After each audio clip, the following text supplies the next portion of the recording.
amefika Hamza Bahane. Tafadhali.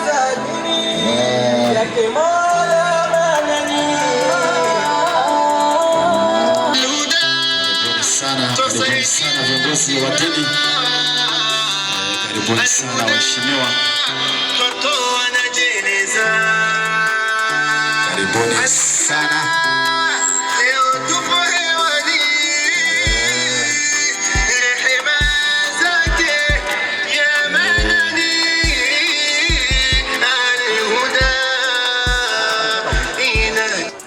إن الذين يأكلون أموال اليتامى ظلما إنما يأكلون في بطونهم نارا وسيصلون سعيرا.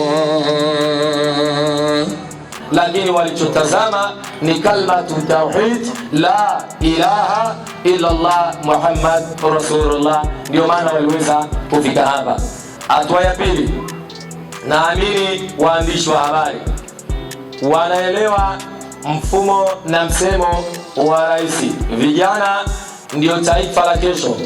Vijana kama wataharibika, basi tutegemee kupata vijana wa kesho watakayekuwa ni wavuta bangi.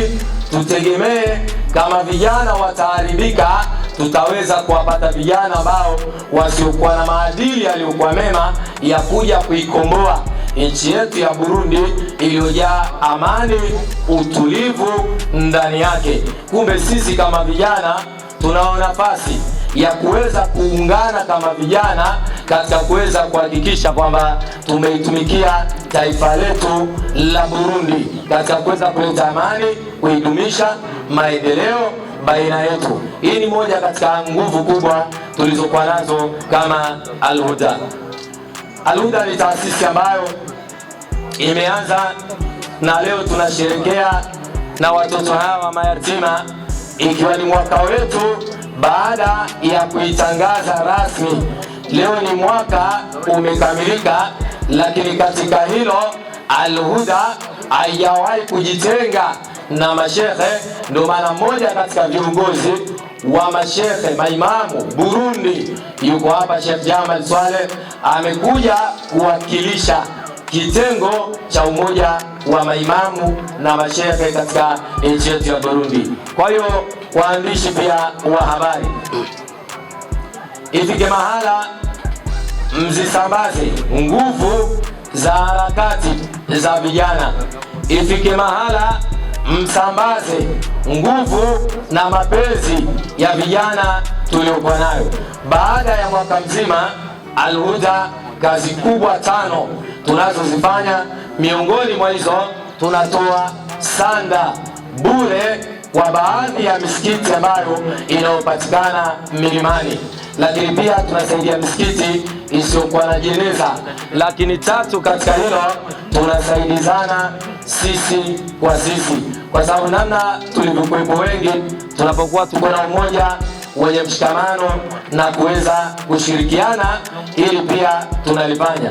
Lakini 4 katika hilo, Al-Huda kila Ijumaa mosi huwa tunakusanyika kina mama, kaka zangu, tunaenda kufanya kazi kwa kuwatembelea wenzetu wanaopatikana jela, wamefungwa mimba, huwa tunaenda kutoa chakula. Lakini pia wenzetu ambao wanaopatikana katika mahospitali, huwa tunakwenda na kuweza kuwasaidia huduma mbalimbali kama Warundi na katika nchi yetu ya Burundi pia. Ndio maana sapoti zinahitajika kutokea kwenu.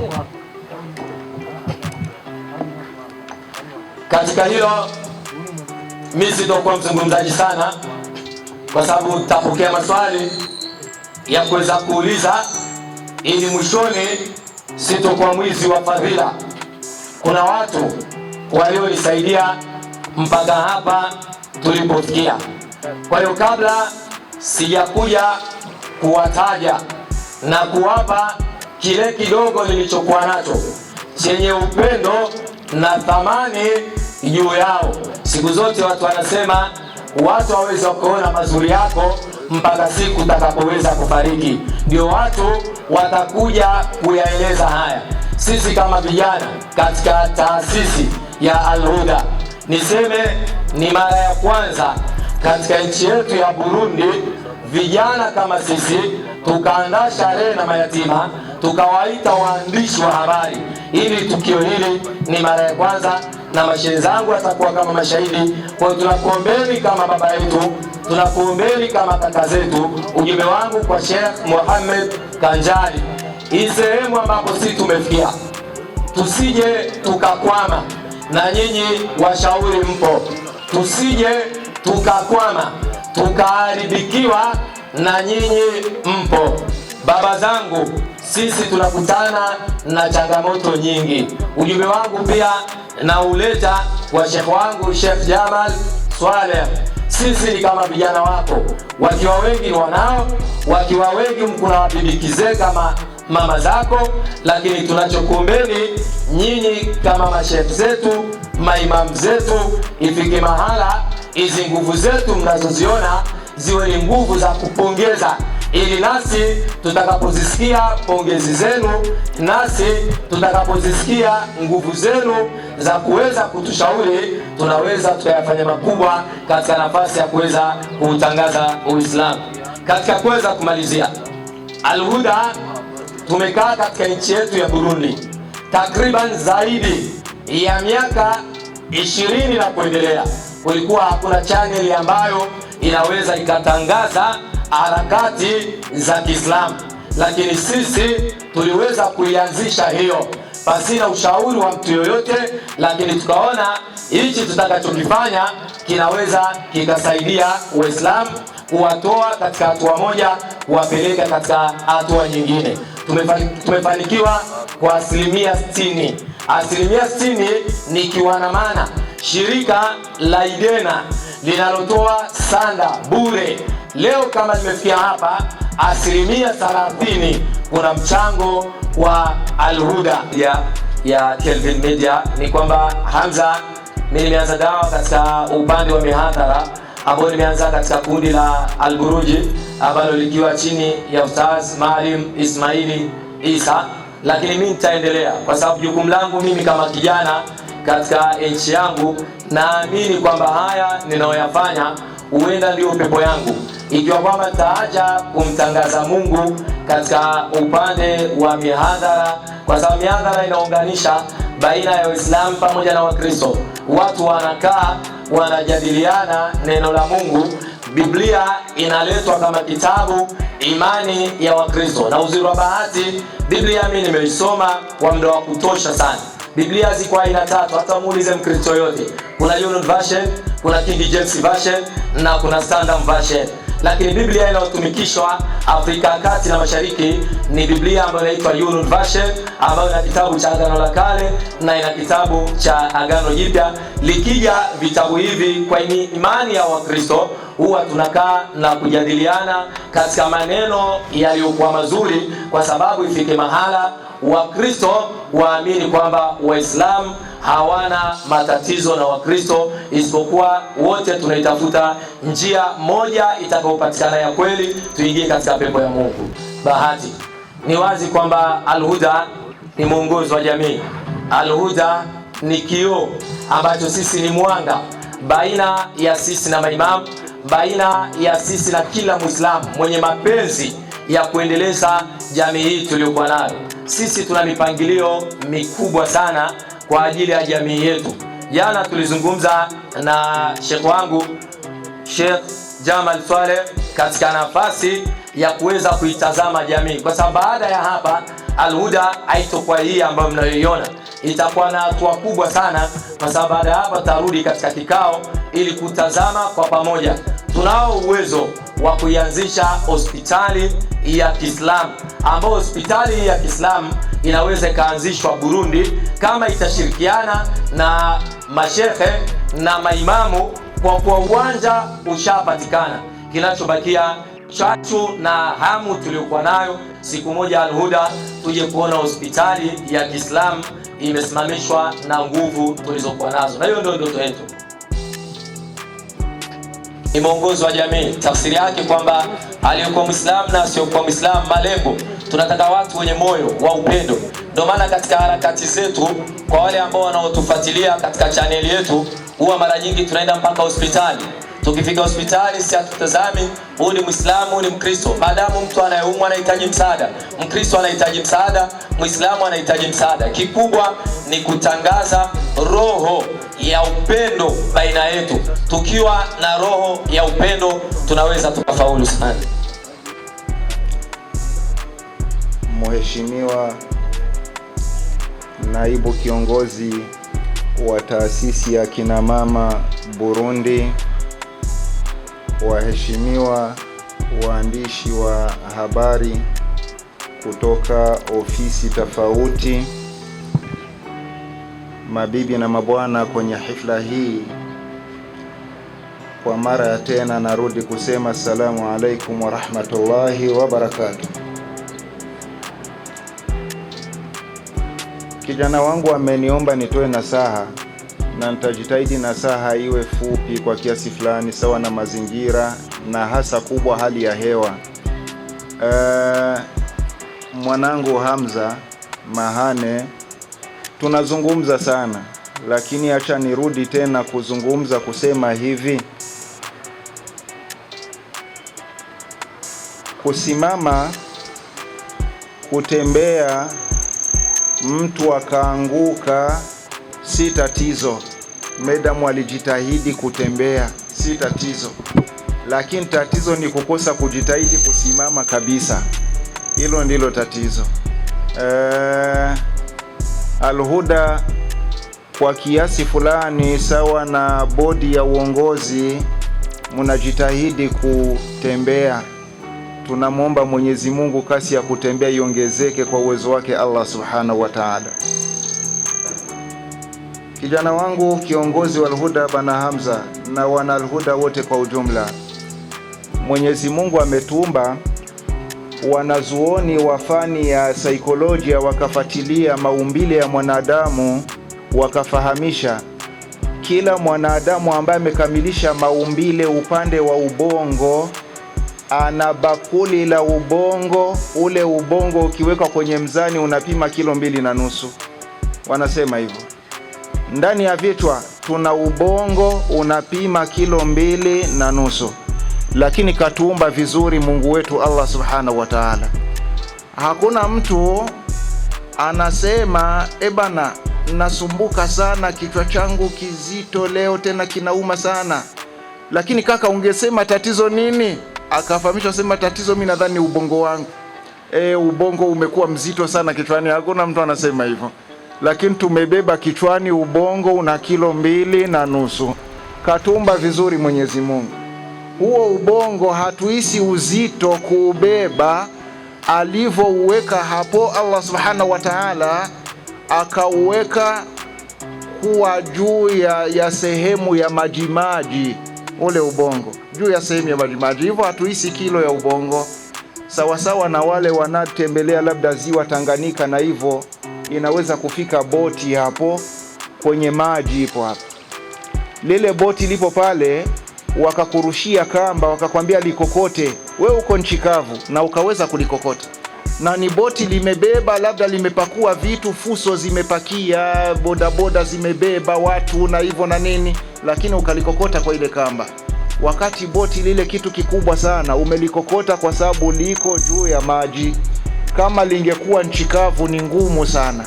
Hivyo na ule ubongo kwa sababu uko juu ya maji, inakuwa kwetu hatuhisi nini? Hatuhisi ule uzito wa kubeba ubongo. Huyo ubongo kuna elimu kubwa sana inapatikana kupitia huo. Umegawika kwenye vibakuli tofauti tofauti. Ndio kuna bakuli inapokea fikra za mtu na muono wa mtu na mwelekeo wa mtu. Halafu inachuja zile fikra, zikifikia kwenye maamuzi fika kabisa, bakuli linahamisha fikra zile kwenye bakuli la maamuzi.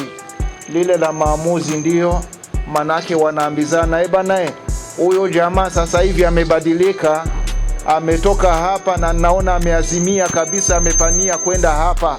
Kwa hiyo ule wa maamuzi na yeye anachukua. Na ndio maana medam bakuli langu sikuliseti kusema leo nina swaumu, unaona, mapema. Ikifika mida hii sijanywa chai na hivyo nasumbuka njaa, kwa sababu sikuseti kwenye ile bakuli kulipasia hilo, halafu likalipa bakuli la maamuzi.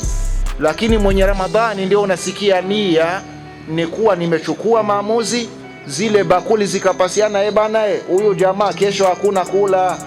Na kweli unajikuta swaumu umeiweza, hakuna kula kwa sababu ulichukua maamuzi ya kweli.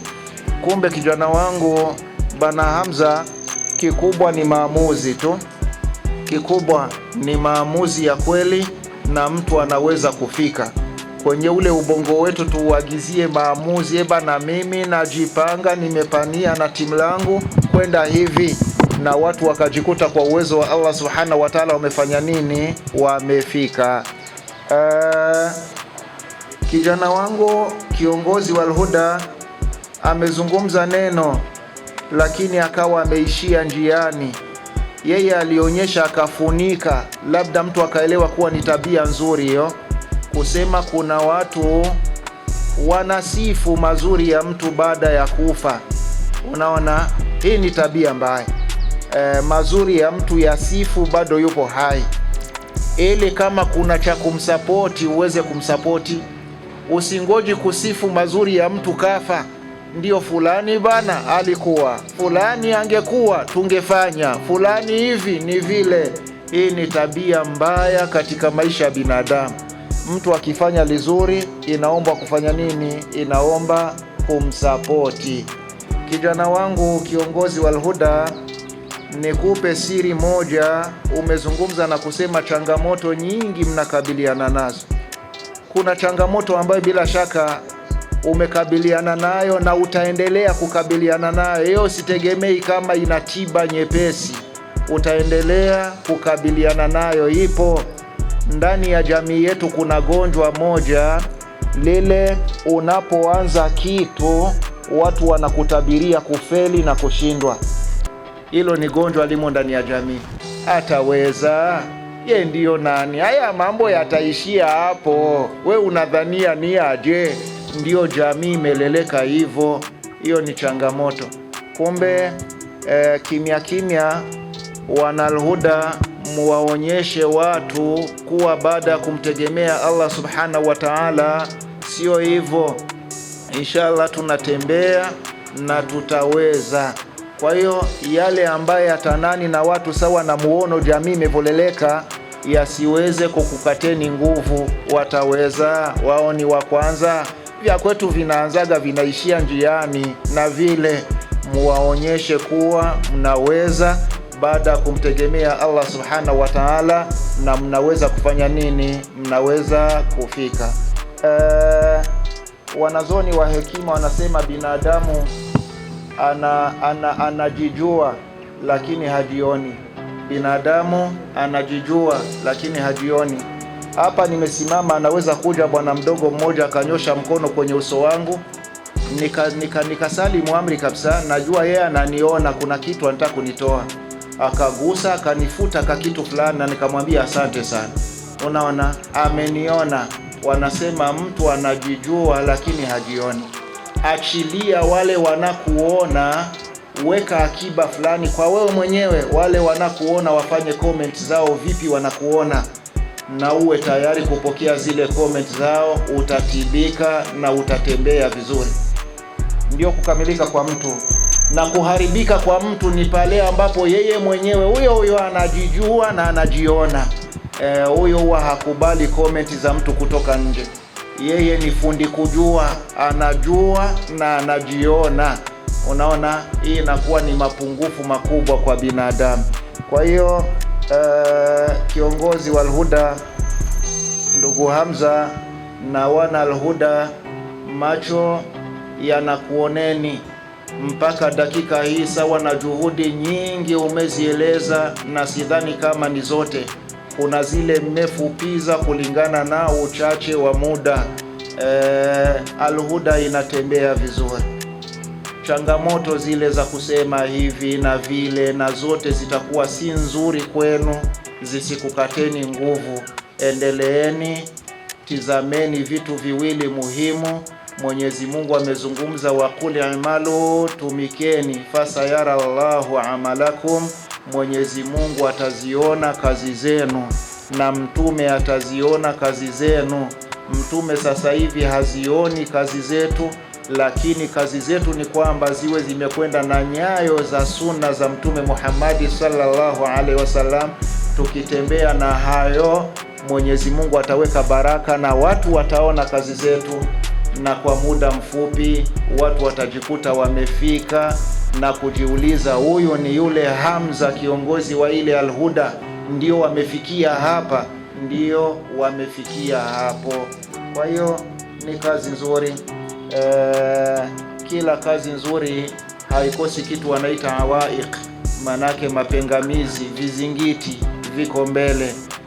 Zile awaiq tunamwomba Mwenyezi Mungu vipengamizi hivyo sawa na elimu yake ya siri Allah Subhanahu wa Ta'ala, kama ni vikubwa vya kutukwamisha Mwenyezi Mungu aviondoshe, na kama italazimika kutuletea mapingamizi sawa na tabia ya maumbile ya kidunia, basi tunamwomba Allah alete vipingamizi vyepesi ambavyo tunaweza tukaviruka na kuvivuka na juhudi zikawa zimeendelea. Mimi binafsi kwa kifupi nashukuru sana, sawa na wale ambao nimewawakilisha. Kikao kizuri sana, na ningependelea kuwa nanyi mpaka mwisho wa kikao, lakini kama nilivyomfahamisha kiongozi jana, nina shughuli nyingine baada tu ya muda huu. Mbele kidogo kuna shughuli zingine zinatukabili. Kumbe ndio waliohudhuria watatuelewa pale watapotuona tumenyanyuka na labda kutamatisha na kuaga kwenye kikao hiki. Lakini kabla ya kuondoka, lazima tupongeze vikao vya namna hii. Nitaondoka ili hali nimeacha kwenye uongozi wa Al-Huda mchango wangu mdogo, na tuendelee inshallah kuwasiliana kwa kuchangia kifikra na hivyo na nini kile tutachokuwa tunawezeshwa. Kwa hiyo nitakuwa nimeacha mchango wangu mdogo wa Laki2 kama kuchangia juhudi hizi bihaulillahi ta'ala. Kiongozi wa Al-Huda na wana Al-Huda, Mwenyezi Mungu akubarikini sana. Mwenyezi Mungu aweke nuru katika juhudi zenu. Allah akufikisheni kwenye malengo. Wallahu a'lam. Assalamu alaikum wa rahmatullahi wa barakatuh.